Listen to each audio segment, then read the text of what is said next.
Hello, social yet dissident listeners. Today I will be chatting to Dr. Golnoosh Nour.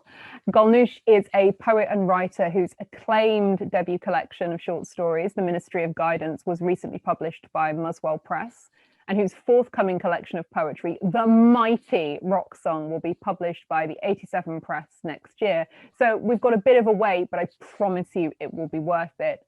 And we're going to hear some of those blisteringly baroque queer anthems later on in the show. First, we're going to shoot the shit about poetry, decadence, life on Plague Island, and the soul of the queer. Golnoosh, welcome.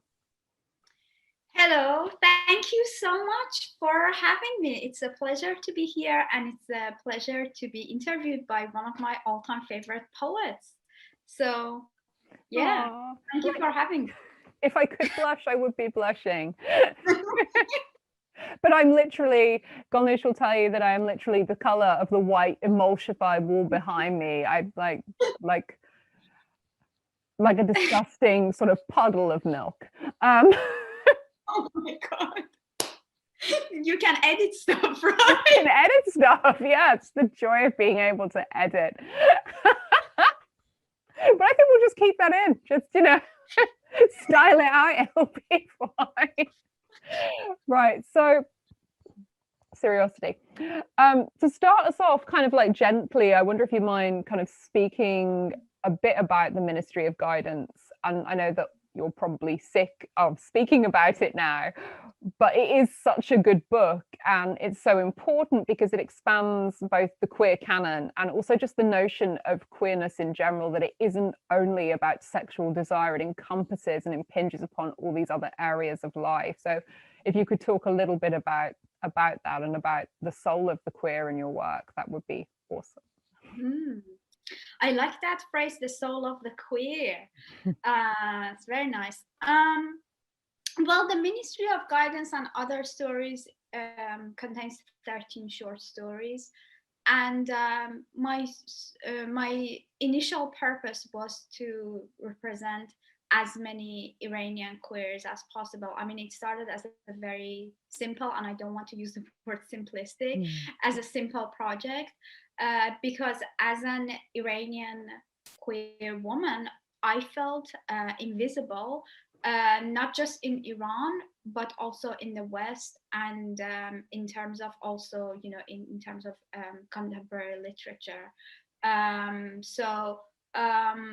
And not just in literature produced by Iranian writers inside Iran and outside of Iran, in the West, where there is no censorship like that.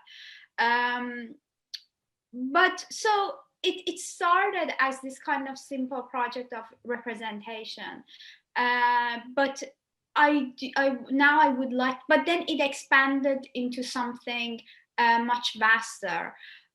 So it's not just about representation, and I do think representation is very important, but it's not everything. And I think you and I have talked about this before, and it's representation is not everything, but it's still very important. So it started as a project of representation, that I felt invisible, and I felt so many of my friends were invisible, and I also wanted to create queerness in my creative practice. In my art, I wanted to recreate queerness, and not just to be a queer person, but to create it in my work as well. So it contains 13 short stories, and I made sure that all the protagonists are two things: firstly, Iranian, and secondly, but more importantly, in some ways, queer. And by queer, although it's also about sexuality, but sexuality is not everything. So I wanted to portray queer desire in my work within the context of Iran. So there is so much about desire, and I wanted to have bisexual desire, homosexual desire, and gender fluidity, and all that within the context of Iran. And that was really important to me to do. And and I think that's what the stories do. The stories, all these 13 short stories, they are about Iranian queers, Iranian people who have non-normative sexualities and who express their non-normative desires, sexual desires and ideas, both within Iran and outside of Iran. So it's about that, because I did also feel like, firstly, there weren't many depictions of Iranians, at least in the West, in the English literary canon. But also, if those few ones are heteronormative, very heteronormative, they're all about like, very heteronormative Iranians, and they all have a heteronormative lifestyle, have heteronormative goals. So I wanted to, and to me it was really important to have representations of Iranian queers and Iranian queerness and queerness, acts of queerness within the context of Iran. So that's what it's about. So that's really the theme, queerness within the context of Iran. And 13 short stories are just, your 13 short stories with this subject matter, all themed around this subject matter. Sorry, I'm not being very clear. I hope it's clear. No, it's clear. And I think the great thing about, because I wanted to sort of speak about the characters in your short stories, because they're so different and they feel so individual. And the book is a real joy, because it's like spending time with all these different queer personas, and some of them you feel a real connection to, and some of them you're like, oh, you're so fucking but in a good way, in a way that's actually quite innovating, and it just gives that kind of like that sense of polyvocality and the sense of an Iranian identity, particularly the one we get fed in the West. It's not this homogenous thing, particularly, the depiction of Iranian women in the West is just so much neoconservative bullshit to justify military intervention. It's really horrible. But to spend time with these characters, it expands the kind of the Western notion of Iran, and also of the possibility and the multiplicity of queerness itself, which is really refreshing, and we don't get enough of that. So I think that's something you do with the short story form brilliantly. You really make it work for you. Thank you. And I'm glad you managed to relate to some of the characters, and as we talked about, queerness is not just about sexuality. And I love this. One of my favorite definitions of queerness is by Sarah Ahmed, where she says, queerness, anything that disrupts is queer. And I wanted my stories to have this disruptive element. And queer acts, I think non-normative sexualities and non-normative sexual acts and sexual practices are still queer, and they are still considered to be disruptive, even in the West, where they have been somehow normalized, presumably. So it was really important for me to also create that element of disruption, and that was intentional. And for my characters also to feel like somehow like real people, but also not a cliche, or not a stereotype of Iranian people, what you expect or what you have seen so far. Like, and so many of the characters, I interviewed some of my friends, I interviewed some people that I didn't know that well, but I knew they were queer, so I interviewed them. I was interested in their queer stories. Some of them are based upon my close friends. Some of the characters are based upon myself, and they do. I do think they do feel real, and they are quite, in that sense. I know authentic is a dirty word now when we talk about literature, but I do think they are authentic for that reason, because I was just so sick of, also as an Iranian, that's the other thing, it's not just about queerness. As an Iranian person in the West, I also felt so sick of these like stereotypes of like these like victim Iranian women like always crying and like waiting to be rescued by like a man or a white man really by like coming to the West and like leaving Iran. I was just really sick of that, and I was like, that doesn't represent me or the people I know or the people I like in any way. Like, of course, like there is some truth in that, but it's not everything, and it doesn't define everyone. So in some ways, I also wanted to write against those cliches, but also that's my truth. So it was just, for me, I think it was a natural thing to do, to write a short story collection about Iranian queers.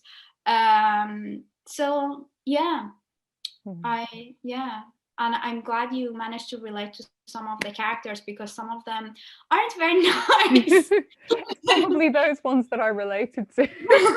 Like, no, all of them are nice, and I am very interested also in what might be called like anti-heroes, and I've always been interested in anti-heroes as well as protagonists or like nice protagonists. So I've always been interested in like more complex characters and protagonists rather than like the good ones, the nice ones, or the baddies.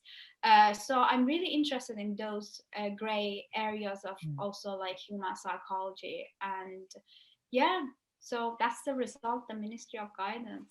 It's a great book. And I think this idea of creating queerness and this idea of disruption and the living in the grey is something that carries across both of your short story collection and your poetry, both Sorrows of the Sun, your first collection, and RockSong, which I'm extremely excited about. I'm living for that date in the future where I can actually read the full collection and hold it in my hand. And so it's really interesting that you talk about the idea of creating queerness and kind of creating this disruption in your writing, because I think queer as a theme is is everywhere at the moment in like literary studies and like popular culture. But I think queerness is also, it's a kind of a mode and a manner of writing, and it's so difficult to define or to kind of pin down, but it is something that I kind of sense in your work. And so I wonder if you could maybe talk about, with regard to your poetry, especially kind of like the queer style or the queer aesthetic, and if you have a kind of sense of that, or if it's just something we're bringing to it, we're told it's queer so we read it as queer, or is it something that you feel is a sort of, I don't want to say a literary movement or a kind of, but something indefinable in the text? Yeah, I totally agree with you in that queer is really difficult to pin down and difficult to define in so many ways, and also at the same time it's become extremely trendy and it has entered the mainstream discourse, and sometimes it's not a great thing, and sometimes I don't think they use it in the right way. It's not a very queer thing to say that, but I remember a few months ago, I saw this headline in Pink News saying, I think I told you about it because I was just so disgusted actually, that the US Army is now recruiting queer soldiers. And I was like, why do you have to use the term queer? Just say homosexual or trans, and that's absolutely fine. Like, why don't you say that? Because joining the US Army and being in the US Army is like the least queer thing ever. Like, queer is about questioning like the status quo, and to constantly question like the power structures, and not to obey those power structures, and to be outspoken about it, and to defy them as much as you can. And it's not just about sexuality, and this is where I think queer isn't just about sexuality, and we shouldn't just make it about sexuality. It's more than that. Although non-normative sexuality is gay, bisexual, and also trans people. These are all queer instances, and this is all a way to make things queer, to queer things. But this is not the only way, and it's not enough on its own just to have just to have a kind of a gender or sexuality that doesn't agree with the norm, the normative discourse of gender or sexuality. That's not enough to make someone or something queer. Queer is much more than that, and it's much more expansive than that. And this is, and I feel angry because it's also capitalism. It absorbs everything. Poison a sponge, and it has done that to the term queer, and now it's very trendy and really cool, and everybody uses it, and it's wrong. That's not that's not queer at all. Why don't you say? And it's great that we have freedoms, that there are freedoms now for homosexuals, for trans people, that they didn't have until decades ago. It's great that we have that, and we need to celebrate that, and we need to be outspoken about that. But queer is more than that. It's not just that, and it's not just about gender and sexuality. It's about opposing social norms and social and power structures, and having a different sexuality is really one way of being queer. And I think it's a very queer thing, but it's not everything. And it's not the only definition of queerness. So that is something I think we need to remember, and I think we need to be outspoken about. So yeah, it's both good and bad that it's also entered the mainstream discourse, because now it's okay to say I'm queer, or I don't want to have a husband and kids and a 9-to-5 job. Like now it's kind of okay to say that, but then you have headlines like that in Pink News with like queer soldiers, or so it's it's it's like everything else. It's being hijacked by capitalism, and I think we need to resist that as queer people. We really need to resist that, but also it's not easy. So and I think, for instance, socialism is a very important part of queerness for me personally. My socialism is as queer to me as my sexuality. So all that. all of that stuff. I love the poison. All that and more. I love the poisonous sponge of capitalism. I think that's amazing. That's a great description. Like, because if it can't beat you, it will join you, and you have no choice, and it sucks you in. And it's very good at then giving back kind of those signifiers, those cosmetic signifiers. It's I think the lovely phrase for it is rainbow capitalism. Like, everybody's welcome. Well, of course everybody's welcome, because that way you can control us and puppet us and suck out all our money. Obviously we're all welcome to the hoolie. Great. But what have we gained from that? We haven't gained anything, because shit rolls downhill. So it must be wonderful to be gay and to be able to, join the army. Fantastic. But I would rather be campaigning for a situation where we don't have an army, and no army exists, and nobody's country is being fucking invaded and dicked over. It doesn't make any difference to me whether the person shoving the baton in my face or arresting my relatives is fucking gay. I don't feel better. I don't feel better about that. And so, and I think, and that's where we need to be aware that representation is not everything, and like it doesn't really matter whether it's a female politician or a gay politician that's doing the bombing. What matters in this context is bombing, and what we need to oppose is bombing, not the identity of the person who's doing it. But everything, capitalism simplifies everything and absorbs everything and pulls everything out of shape. And this is what we're left with. So we need to oppose that as much as possible. So I hope I have done that with my book, and I hope to continue to do so with my art, really, because there is nothing else we can do really as powerless artists in the society. Yeah, we don't have, poetry and art, it's a very small venue, but we have to make it count. And so I'm looking at my show notes, and one of my questions kind of segues nicely into that, is that when you do have the so-called queer poets, I've been at events where I will hear them read and I will think, well, you're just replicating tedious heteronormative prosody, but you're talking about your relationship with a woman rather than your relationship with a man. Nothing else about this is remotely queer. Yeah.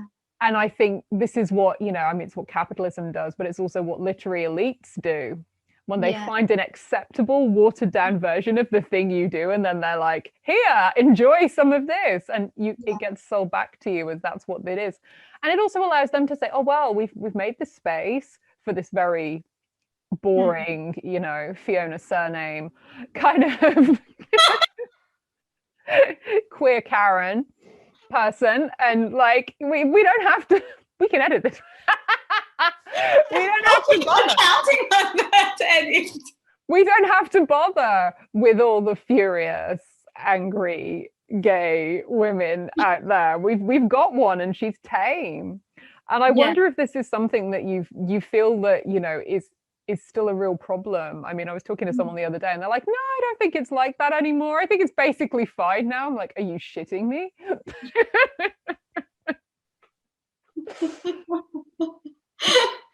So I'm just going to ask, this is a super loaded question. Do you also kind of find that even though places claim to be inclusive, that they claim to be kind of egalitarian, that when you're queer as opposed to just gay, they're actually terrified of you?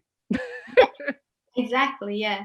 No, I've encountered that so many times, and it's like with everything else, it's their diversity game, which is nothing more than a game to them. So they make sure that it actually almost make sure that it is not a real change, and they want to keep the status quo, and so they're just gonna have a few like representative poets, and it's hardly ever about quality, it's hardly ever about politics, it's just about them and them being trendy and cool.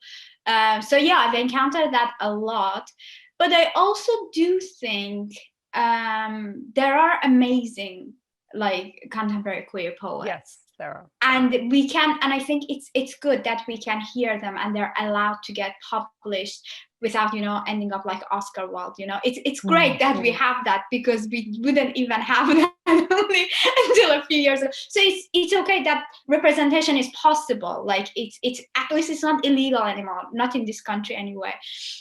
So that's a baby step, but it's good.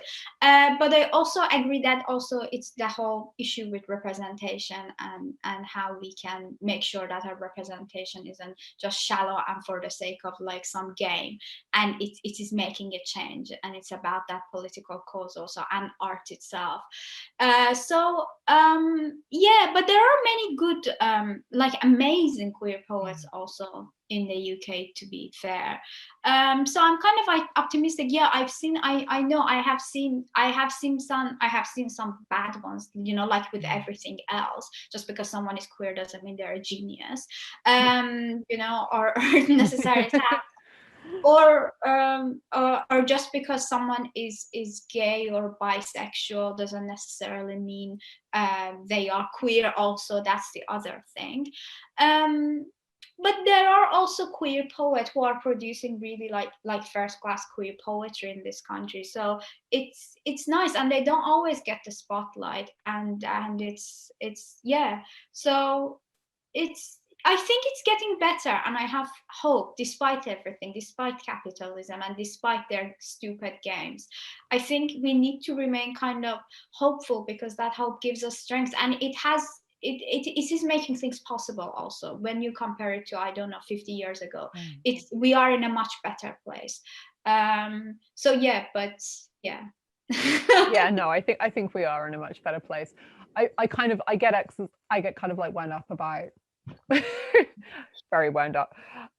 But I need to remember, and I think this is a lesson for everybody as well. It's like socialism is also about raising everybody else, and queerness is about raising your fucking community and talking about and celebrating each other all the time, every time because nobody else is going to do it for you, so you have to do that. and not just bitching and moaning and carping from the sidelines in a really gross kind of like identity politics sort of neoliberal way, which, you know, I think I can be kind of slightly guilty of sometimes. I just get because I love poetry so much, and you know, I also love, you know, like the huge amazing queer communities out there, and so when I feel like people are doing them a disservice, I get really angry. Which Cal fucking surprise, Fran is angry. But I think, which I want to kind of talk about anger and about rage in your poetry, because one of the brilliant things about RockSong, one of the things that I absolutely love, there's this kind of like baroque, decadent anger that is there, and it's kind of, it's tender, but it's also full of rage, and you have made the space for that, and it's beautiful and unapologetic and glorious in every conceivable way. And it's really refreshing, because although there are lots of really great poetry collections that deal, I think, with queer suffering and queer pain and queer grief, queer rage is still really underexplored. So I kind of want to get you to talk a little bit about rage in your work, and rage as a kind of motivating kind of force, and also as something that has a real impact on your kind of on your linguistic and syntactic choices as well, and the way the poem is kind of put together, that sort of throb under language that I read in your work. That's an amazing point, and you're right, people don't often talk about rage, especially this kind of pinkwashing that now they're committing with the term queer. Rage has no place in their discourse, in queer, in this kind of trendy, like friendly, media friendly sense. So that's an amazing point, and I didn't really plan for that to be a part of my book, but you can't really separate it from queerness. And as a queer person, you do, in this heteronormative society, in all societies, which are all heteronormative at the moment, it's just a matter of degree, really, you do go through stuff that make you full of grief and rage. Audre Lorde, I think, has a good line in Sister Outsider, where she says, of course she says it much better than I do, but she says something like, my response to racism is always anger. And it's the same, like with racism, queerphobia. It's how else can you respond to that? And there is still so much queerphobia, and queer people are going through a lot of, you know, queerphobia, even in this day and age, even in this country where queerness is not illegal anymore. So that rage is a part of that kind of collective trauma, and it's, yeah, and I think so in a way that was inevitable, and I didn't think about it. And you know, I am quite instinctive with my poetry in that I don't really plot my poems, I don't really plan them beforehand like I do, for instance, with my short stories. So that's really, that's just something that had to happen, I think, in my poetry. And my rage came from you know, some of my traumas that I had to experience because I occupied a queer space in this country, for instance, and in my own country, Iran.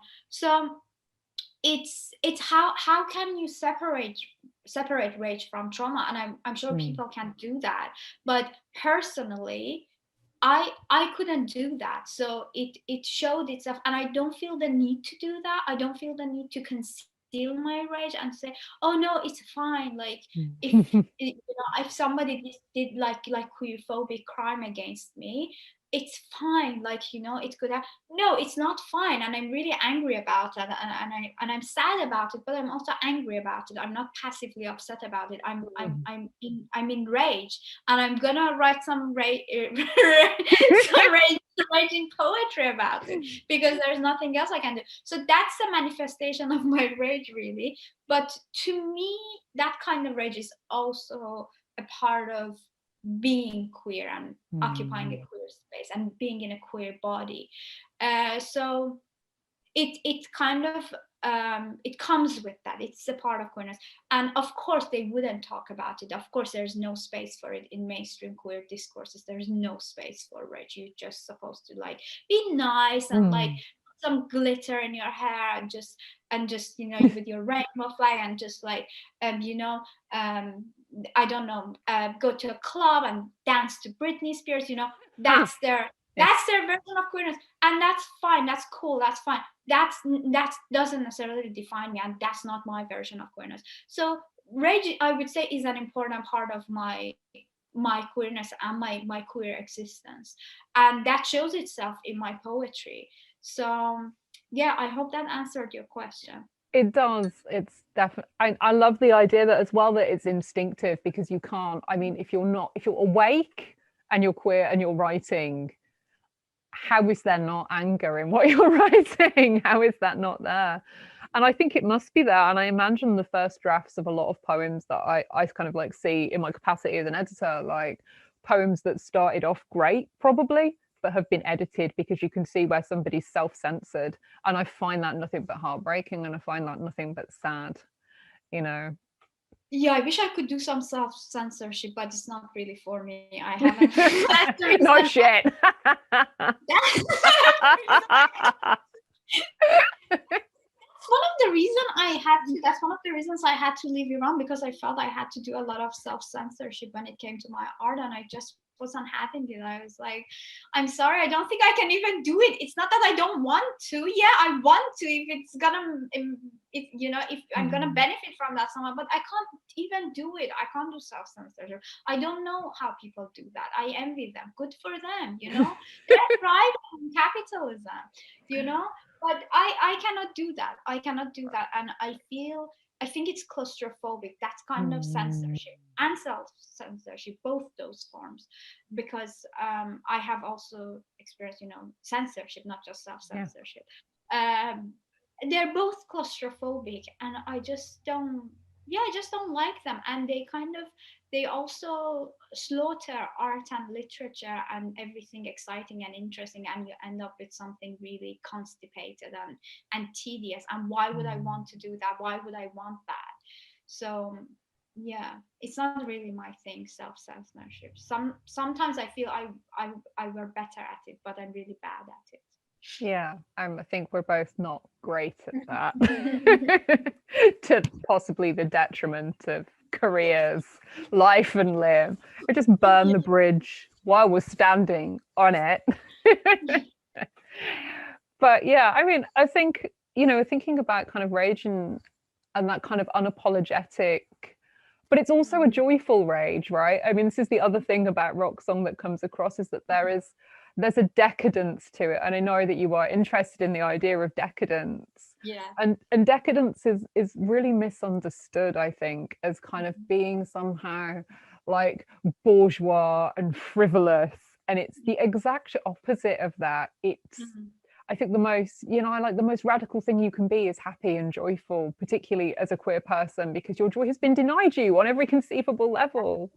And I wondered, like, if you could talk a little bit about, you know, your interest in decadence generally, and decadence in RockSong, and how it kind of appears and manifests itself. That's a really good question. Yeah, I think decadence, personally, as a queer person, I think I tend to be sometimes a little bit decadent also in my personal life, as well as, you know, in my taste in literature and art and what I'm interested in. And that shows itself in my work. But also I think that, as you said, it's the most radical thing to be, you know, a happy queer person, and this is exactly what even the most mainstream queer narratives deny us. So it's important to kind of keep that joy and to let that joy strengthen you, so you can exist, you can breathe, you know, you can live your life. And that's what a heteronormative society and a capitalist society, they don't want you to have this joy as a queer person. They want you to be the victim. There's a reason why they only show sad queers on TV and you know, crying queers, and because that's that grief, and that grief is also part of queerness. I'm not saying that doesn't exist. Of course it exists. Of course that's also an integral part of queerness, and of course we need to address it and talk about it. But it's not the only thing. But somehow it seems to me that the straight society, the heteronormative society, the capitalism, this is the only queer they accept. So this kind of sad victim who is going to be sad for the rest of their life because they've been, of course, victimized by heteronormativity and by capitalism, and that's the only narrative that's allowed to exist. Whereas queerness by nature is very layered, it's multi-layered, and it's deep, and it has so many tones and nuances and modes, and it's really exciting actually when you think about it. And I think decadence itself, it can be sometimes, because decadence is also about extremes and passion, and sometimes you can find joy in the passion and even in extremes, and the heteronormative society is also all about balance and like balancing, you know, work hard, play harder, you know, balancing everything. We're obsessed with the idea of balance, like if you know, exercise, like if you're eating that, then you need to exercise. I'm like, no, why should we obey any of these rules? What if we don't want to have that balance? What if my characters, they just want to eat and drink and just be reckless and just have really like, you know, really non-normative sex lives, and they don't worry about that. They just do it because that's how they want to be, and because they don't give a fuck about the societal norms and the societal rules. What if they don't want that? What if they don't want your capitalist balance, your idea of balance? And I understand it can be a good thing. I think I tend to be quite, I have been defined by many people, by many acquaintances, friends, relatives, as someone who's quite passionate and extreme sometimes, and a bit intense. And I like that side of myself, because that's a part of me that also makes me enjoy life. And sometimes I don't want their balance. Sometimes I'm like, yeah, okay, it's good. Now I need to like exercise. Like I don't know, I ate so much food, now I need to exercise. Okay, that's a good idea. Like I don't want to be self-destructive, but then I want to have that joy of like intensity. And I think intensity, it doesn't always mean grief. It doesn't always mean trauma. Sometimes it is about joy. It is about ecstasy, and it's about, because there is also beauty in life. It's not all darkness, although it's mostly dark, especially if you're queer and you don't fit in well. But there is also, I think there is also, and sometimes we don't fit in as queer people because we stand out. So it's not necessarily a bad thing. It's not necessarily a bad feeling. And I don't necessarily feel inferior if I'm like, you know, if I'm not fitting well in some like party or some social gathering because of my queerness. It also makes you feel special, and there is something to, because you dare to be special, you dare to be authentic, you dare to be yourself. So I think there is something in that kind of hedonistic individualism also, that you can celebrate that, you know. There is something very just joyous about it, that you dare to be like an individual in a world where you're supposed to be just a brick in the wall, just a brick in the wall, and you say, and you refuse to be that brick in the wall, you know. You want to jump out of the wall.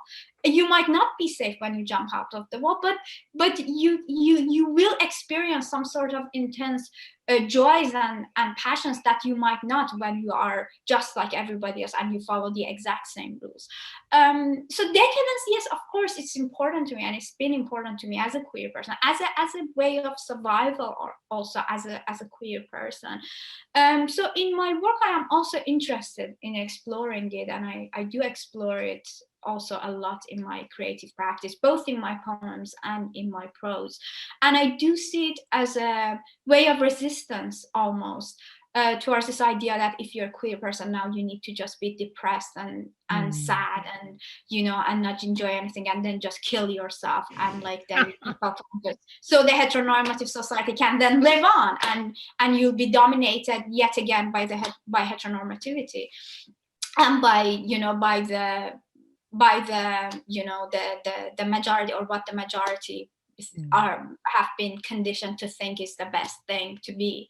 But what my characters, I myself, I'm not interested in that. So, and I do think there is joy in that. I'm gonna be honest with you. I don't think it's a position that you're supposed to be constantly grief stricken or traumatized. You can be like that, of course, and there are queers like that, understandably so. I mean, it's a history. Queer history is full of grief. Like, you cannot separate grief from queerness. Of course, it's an integral part of it, but it's not everything. And I don't want it to be the only narrative of queerness, of my art, and of my life as a queer person. So decadence, to me, it sometimes it symbolizes joy, and it also symbolizes forbidden joy that you're not supposed to have as a queer person. You're not supposed to get what you know.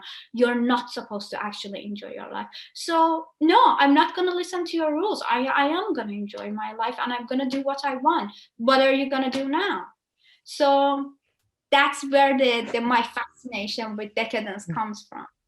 I love that.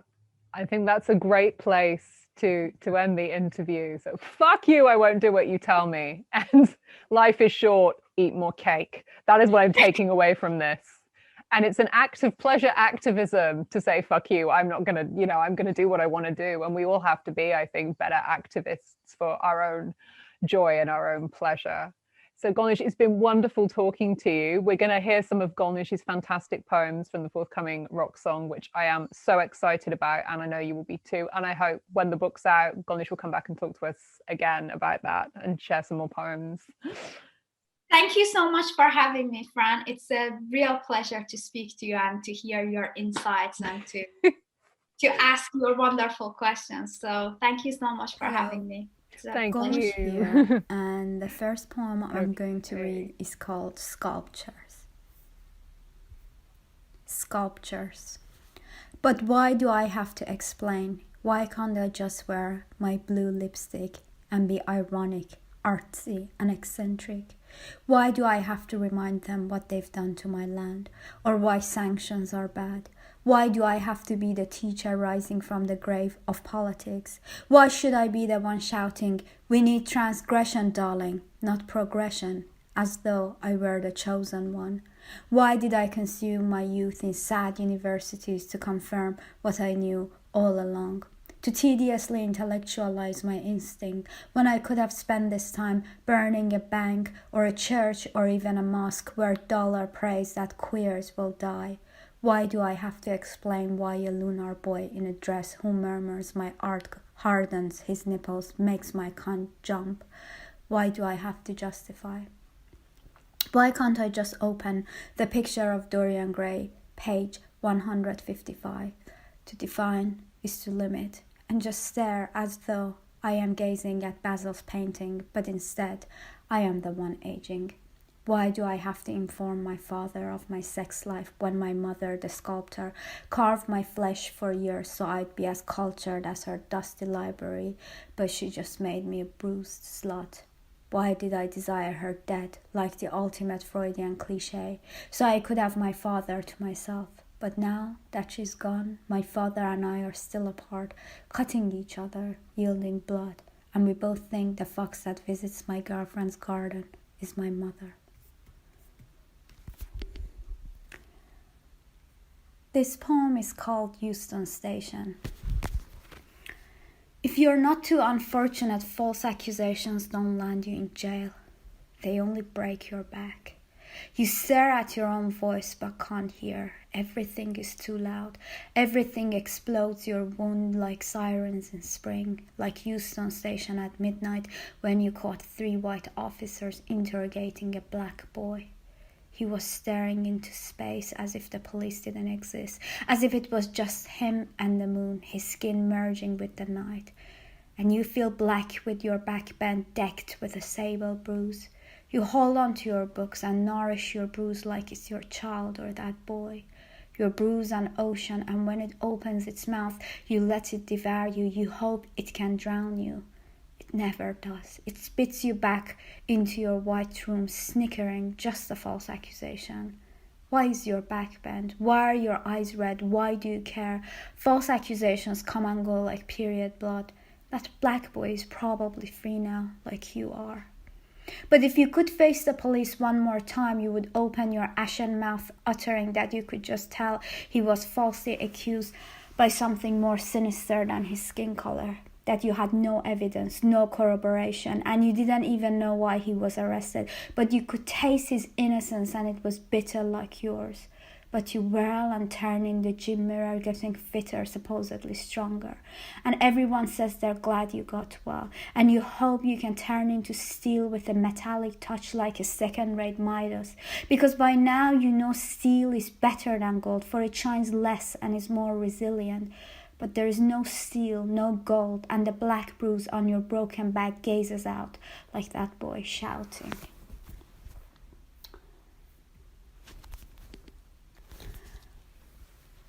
The final poem I'm going to read is a tribute to my hometown, and it's called The Wicked Capital. Tehran means reading never-ending Russian novels under my duvet. Glitterless gay parties until the morning azan, until the birds scream. Mahogany cafes serving cinnamon tea and vanilla ice cream. Tehran is smoke and fury, it is fuming. Tehran is static traffic, it is also fenugreek. All girls schools, all boy love and compulsory hijab. And the evergreen Shahid Beheshti University where we exchange gay kisses. But gay did not mean happy, it meant homo, whore, harassed, faggot, corrupt, beautiful. The university whose rules we shattered in our attempts to become Lord Byron, a garden that is still shining, a neon green sun in the northwest of Tehran that inhaled our ashes while we smoked our youth and spat colonial classics, empowering ourselves. Now the question is, will we ever be truly empowered? We, the despondent snobs from the top universities of Iran who ended up in the bottom universities of Brexit land, dump land, the North Pole, doing degree after degree after degree, so they can forget our skin color and forgive our accent, even though we are pale like flour and quiet like infected parrots. Will we ever be empowered? In Tehran, we are still powerless, even though it is officially our homeland, our sealess port. Tehran, the harbor of pollution, where fast cars screech American pub in ambivalent alleyways paved with martyrs' blood. I have never seen a city capable of containing so much love and hate. Tehran is my parents and our house, my siblings and my best friend, his passion for beautiful boys, an avant-garde theater and the scenario of our eternal escape. Tehran is my grandmother, cherry pickles that she made just for me with specifically rotten sour cherries that surprisingly tasted like God, her God that was not my God and became a gap that devoured our love. Tehran is my real room, my bookshelf, my vanity table, crowded with bottles of blue varnish, my first rainbow flag. Tehran is aromatic, herbs, saffron, dried lime, turmeric, salt, bloody beans, red meat, brown flesh. After Persian cuisine, nothing tastes great. Tehran is Arabic prayers and Persian poetry, bookshops floating in the sizzling summer streets. Furugh Farrokhzad, Sohrab Sepehrian, Sadiq Hedayat, but also preposterous books such as bad translations of American self-help and Mein Kampf, everything for a cheap price. And the everlasting question, how can this country survive when Hedayat killed himself and Furugh died at such a young age? Tehran is fear, more wars, more sanctions, more inflation, the morality police, our government, the US government, Saudi Arabia, and the government of Israel. Fear of all the governments and fear of more chaos. Fear of expenses, fear of being stuck, fear of leaving and of returning. Fear of missing, fear of losing, and fear of winning. Fear of anarchy and love of anarchy and love. Living in Tehran is like being in love with the villain. Everyone judges and wonders why, but one will not lower oneself to explain the attraction. The moment anything is justified, it becomes boring, common, worldly. This is why when people ask where in Iran I am from, I respond, the wicked capital, saturated with gold oil, dripping with black glory. Come in, but stay out so you won't regret it. Thank you so much for listening to me.